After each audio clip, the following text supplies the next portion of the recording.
உங்களுக்குள்ள தேவ ஆவி, உங்களுக்குள்ள தேவாவி. மனுஷாவி வந்துடப்படாது. பிசாசுக்கு ஆவியும் அதங்க சொல்லண்டா, நம்ம பேசுவோம். அல்லேலூயா. நமக்குள்ள இருக்க வேண்டிய ஒரே ஆவி என்ன? தேவாவி. சொல்லுங்க, கர்த்தருடைய ஆவி.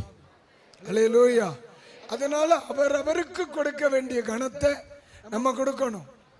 நான் சொல்ல புரியுதா இல்லையா? நம்ம பிள்ளைதான், அவன் சுமப்பது தேவ ஆவி. நம்ம மகன்தான், அவன் கிட்ட இருக்கிறது தேவ ஆவி. அதான் பிரச்சனை. சொல்லுது புரியுதா இல்லையா? நம்ம பையன்தான், ஆனா அவளுக்குள்ள இருக்கிறது தேவாவி. தேவாவியை பெற்ற உங்களை போல விசேஷித்தவர்கள் இந்த பூமியில யார்? எல்லாரும் சொல்லுங்க, நான் விசேஷித்தவன். சொல்லுங்க, நான் விசேஷித்தவன். தம்பி சொல்றீங்களா? தம்பி, நான் விசேஷித்த